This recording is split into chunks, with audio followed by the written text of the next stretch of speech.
For today's mini vlog guys, ay ipapakita ko sa inyo kung paano ako gumawa ng homemade na yogurt. Basta may gatas ka lang at kaunting yogurt, ay huwag kang mag-alala guys, makagawa ka ng sarili mong yogurt. Pero bago natin yan gawin guys, maghanda or kakain muna tayo ng pang-umagahan namin. Morning guys! Chocolate bread. What's the bake? Oh, my hand! Chocolate bread. Atchma.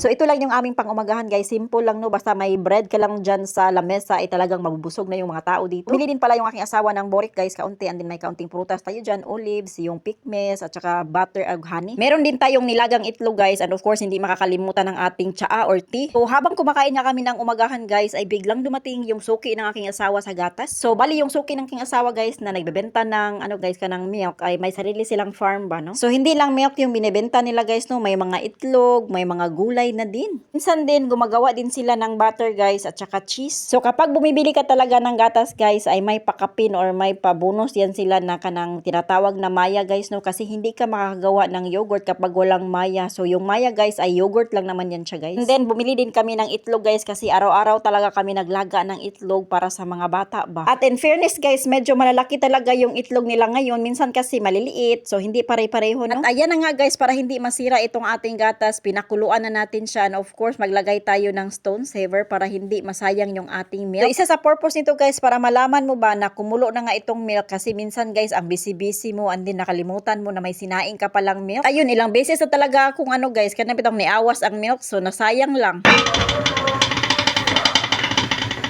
Nung kumulo na nga itong ating gatas guys ay of course tin-on off na natin yung kalan, and then tin-transfer na natin dito yung ating gatas sa ating lagayan or malinis na lagayan. Dahil papalamigin muna natin ito ng kunti guys, kasi sa paggawa ng yogurt kailangan talaga hindi siya masyadong mainit, hindi din siya malamig, katamtaman lang ba. Hayaan muna natin siya guys, balikan natin yan mamaya. At nung binalikan ko nga siya, nilublob ko na nga yung aking isang daliri dyan, so dyan ko malalaman kung okay na siyang gawing yogurt. So kailangan hindi na mapapasok yung aking daliri dyan guys no. So, kapag hindi na ako mapapasok guys, so ibig sabihin okay na yan siya. At ito na nga yung maya na sinasabi ko sa inyo guys, na hindi kayo makakagawa ng yogurt kapag wala ito. So ang maya guys ay yogurt lang din yan siya guys. So bali hindi mo kailangan ng marami no. So isang kutsara or dalawang kutsara okay na. Tunawin mo lang siya guys bago mo ibuhos dyan sa gatas no. So ang maya na ito, ang yogurt na ito guys ay plain lang yan siya no. Wala yan siyang ibang kanang timpla ba. Ito kasi guys, yogurt is life ang mga tao, kaya kailangan talaga no may stock ka talagang yogurt sa ref. Kaya ako madalas no every week or every 2 weeks ako gumagawa ng yogurt talaga guys. So nung pagkatapos nga guys ay tinakpan natin siya, and then kumuha lang ako dyan ng malinis na kanang tela. Hindi din kumot yung gamitin mo no para mas malaki. And then balutin natin siya ng maigi nitong ating kumot or ating tela guys. So wag mo munang ilagay sa ref guys, hayaan muna natin dyan mga ilang oras, siguro mga 5 hours siguro ko siyang nilagay dyan. Then saka na natin siya ilagay sa ref ng mga ilang oras pa din hanggang lumamig. So kapag lumamig na siya guys, so ayan, pwede mo na siyang kainin. At ito na nga yung ating nagawang yogurt guys. So bali nakuhaan ko na yan siya guys kasi humingi yung aking asawa. Yung medyo nagtutubig dyan sa yogurt guys ay wag niyong itapon, kasi nga guys masustansya daw yan. Yung nga ng aking asawa ay gamot daw yan or maganda daw yan sa katawan. So nung kinahaponan nga guys ay lumalis tayo dahil may importante tayong gagawin or importante tayong pinupuntahan. Naglalakad lang tayo kasi hindi naman masyadong malayo yung papuntahan natin guys. So andyan lang sa unahan. Then wala din naman tayong sasakyan guys no, maliban sa ating sapatos o tsinelas. Yung kasama ko nga sa paglakad yung aking anak, tapos sabi ko nga sa kanya ayusin mo yung sombrero mo no, kasi nga yung gupit mo ay nakikita. Wala kasi yung nagugupit yan guys kasi umiiyak siya kapag ginugupitan sa labas. Kaya sabi ko sa kanya takpan mo muna kasi mamaya pa yan ayusin ng inyong papa pagdating sa bahay. At dito nga umupo muna kami dito guys kasi nagpapahinga habang naghihintay sa kanilang papa.